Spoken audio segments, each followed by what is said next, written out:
Well, do you find yourself wanting to learn a new technique with watercolor that is easy, fun, and doesn't require a lot of sketching?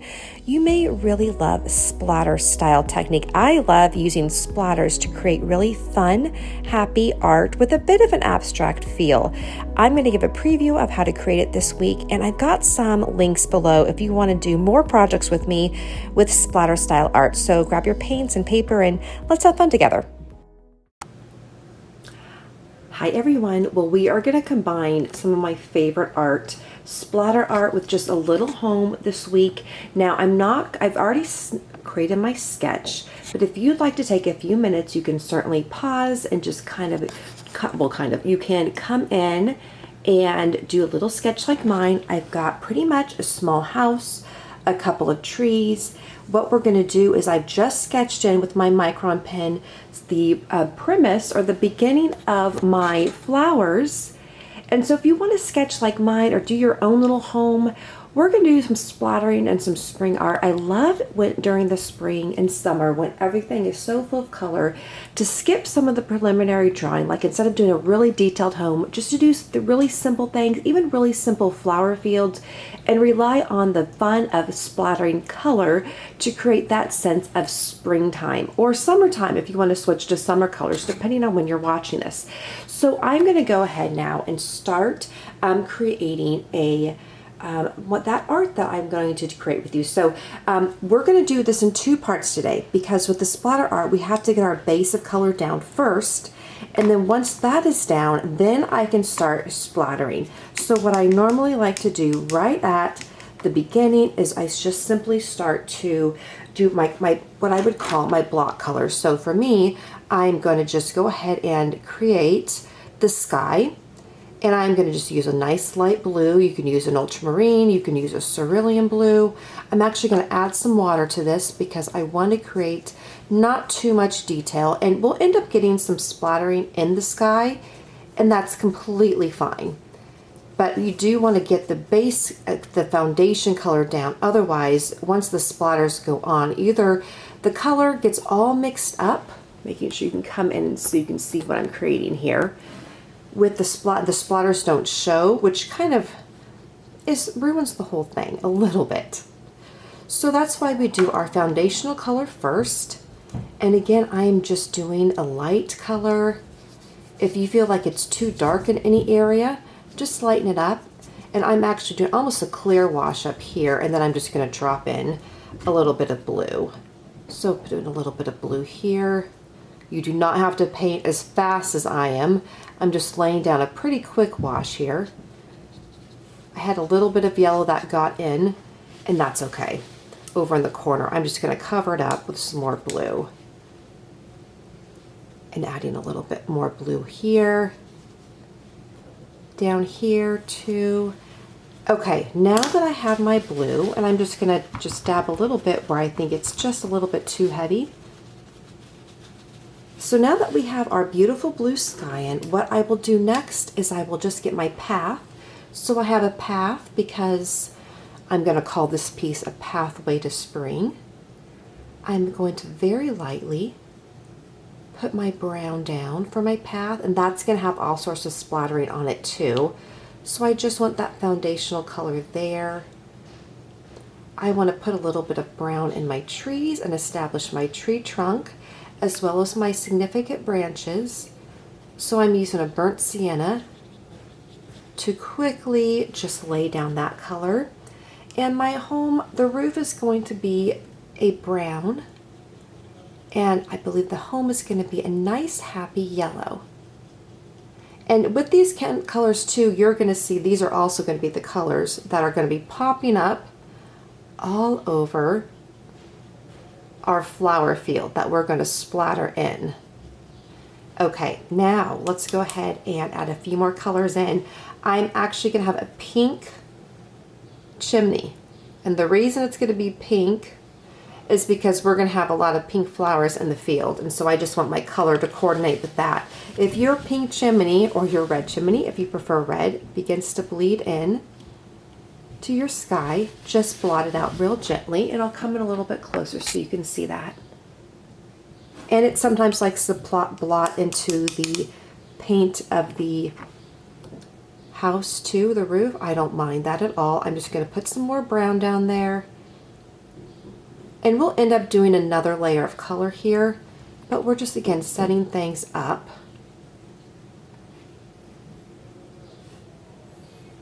And moving this down. Okay, a couple of things. I want to add a very light green. Very light green. We're going to end up doing a lot of splattering, but I do want a base of green, and I want a nice cool green. So I'm either going to use a permanent green or a hooker's green, anything that has kind of that spring green feel to it. I'm going to come in nice and light with this. I'm not going to try to go too heavy, but we just, again, we want just a base. I'm also going to leave a lot of white space because we're going to be coloring it in. But I do want just a little bit of color in here because our splattering will not cover everything. Okay, now that I have a little bit of green there, I'm going to take that same green, so whatever green that you use in the field, in our flower, in our yard here, add it and dab it to your tree. Now we're going to just do a layer of splattering here. And if you want, well, I highly recommend grab another piece of paper and grab the tape roll that you used to lay down your initial, to lay down your paper. Now, I'm not worried right now about the little bit of paint that might be merging around at all. We will clean that up later, and if you painted with me on the course, I'll link to it. We have a little home course. We come back in and do another layer of micron pen to clean everything up. But for today, we're just we're going to be finishing this. It'll be about 15 minutes still altogether painting time, a little bit more perhaps. What I'm going to do is I am going to start out, I'm going to take my paint color, or my, where I don't want my paint paper. I'm going to lay down my tape right here. That way the paper doesn't completely go on everything wet. I'm just going to go ahead, cover it up, and on my trees here, I'm going to go ahead and lay down some green. Now, if you want to, I'm not even going to bother covering up my sky. It can just get green splatters on it. I'm not too worried about it because it was such a light blue, and I want the creation of splatters everywhere. So this is going to be a very abstract-y, very free-flowing green. I just don't want the green everywhere yet. I want some other colors on the bottom. And so I'm going to move this paper down a bit. I'm going to go lots of green here. And actually what I'm going to do as well is I'm going to pick up some blue and splatter some blue. And so again, just letting that paint go everywhere. I'm not bothered that it's got into the roof of the house. That's fine. We'll end up adding brown. The brown's going to cover everything nicely. I am going to take some blue now, and I'm going to add some blue to my tree because that blue and green are going to go blend together really nicely and create some darker areas. So I'm just going to splatter in some blue here. Okay, now that we have that done, I will go back in. I'm going to pick up some of my green, and I will simply dab in that green and create some shapes where some of the clumps of bushes, or not bushes, leaves would be. So as I'm walking through the parks right now and I'm looking at the trees, a lot of the trees are completely covered in leaves, but I'll see areas where there's thicker leaves, right? Or where there's just clumps of leaves, or where I have more shadowing. And so I'm going to simply pick up my green and just kind of dab around, and we're creating a sense of depth there. And there's a lot of splattering going around, and that's kind of the fun. The whole thing looks very, very loose, like a spring day, like there's leaves flying absolutely everywhere, and I love that. Okay, now what we're going to do is carefully, what I normally do is I don't want to set the paint or my masking tape right on a tree, right? Because I'll leave a mark there. I typically will kind of go around that tree head like this. So it's kind of surrounding the tree. So if I just get a if I blot the ink, I'm blotting the paint, I'm sorry, over in the sky. Now I'm going to do the opposite. I'm going to lay this guy down on top. And so now I have access, and I'll pull this back a bit, to my lower area. And I'm going to come in here, and I'll move this up just a little bit so you can see that. But I intentionally have a lot of the paper completely covered.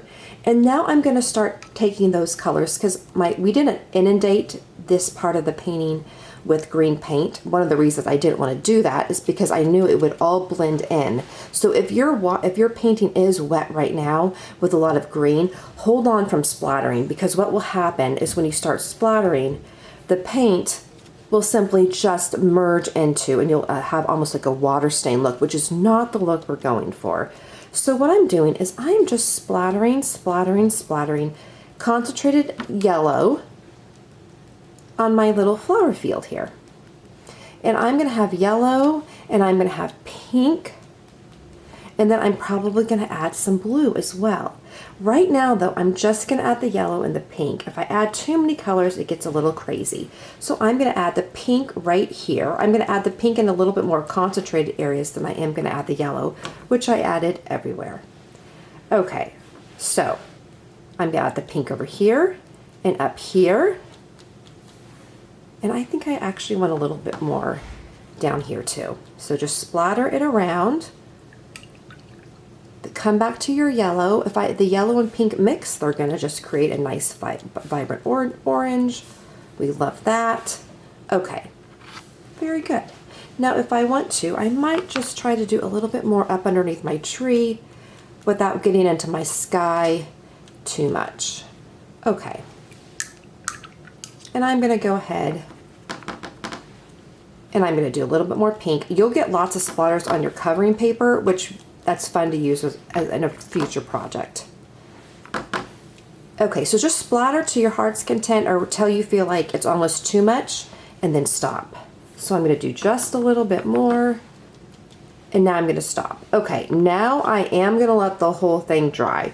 If you keep splattering, it does get to be a little bit too messy, and we don't want that. The only thing I would recommend doing now is taking some blue, whatever blue you use, and just kind of lightly going up into your sky, and we'll end up just adding some blue up there. We're not going to blend it because we'll get a green sky, but we'll come back later and add in a little bit more blue and a little bit of a wash. Okay, lovely. I'm not going to deepen my colors yet either, because right now it's wet enough where everything will merge, and right now we just have a lovely layer of splatters. So what I'm going to come back and do is I will end up, and I'm going to back this up a little bit. Oh, sorry about that. So you can see that it does look messy now, but it's fun too, right? So the idea is to completely let it dry, then to come back in, and I'll work on adding in some sketching, and then I'll turn the camera back on once it's completely dry and add in one more layer of splatters. And this is just a real light rendition of my splatter art. And I'm going to include the course. There's one little miniature home course. It's a fall home, I believe, that's much more detailed with a bench. It's super cute, and you can create a fall home if you like to do that, as well as my Splatter Floral course, which if you love this, I think you will really love my Splatter Floral course. It is several paintings, all flowers. And I've done another splatter course on YouTube, or a single quick splatter of flower, I believe of hydrangeas. And I'm going to link that up so it pops up next. Let me know what you think, and I'll see you back here in just a few minutes. We'll finish the second half of this together. Okay, so everything has dried, and I just want to come in a little bit closer and show you what I did. Really, I simply added some extra lines with my ink pen, and you can do this too when it dries, just where I wanted to put a little bit more detail. So if you want to do that, this is the time. Now in the course Splatter Art, we go into more detail, and we actually do a little bit more layering. But for today and this week, we're creating in the margins, and we're just doing almost like a fun experiment, diving into a little bit of splatter art. And so what I'm going to do to finish up is I'm going to just create contrast now. That's what I want to do, to create that fun feel of splatter art, but also give the whole piece a little bit more of a finished look. So I'm going to do a couple of things. I want to bring the blue down into the painting a little bit more. So I am going to add some blue splatters. I didn't want to do that previously because I don't want to get too many colors mixed up, but I'm going to go ahead and add just blue here and add blue here, not tons,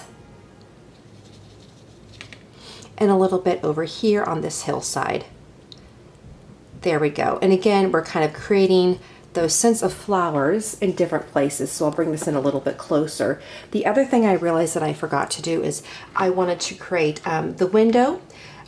So we're going to go ahead and just paint this in blue, because if it's daytime, you can't see in the windows, right? So I'm going to take that same blue, because when we want to use same colors all around the painting to really create that sense of harmony.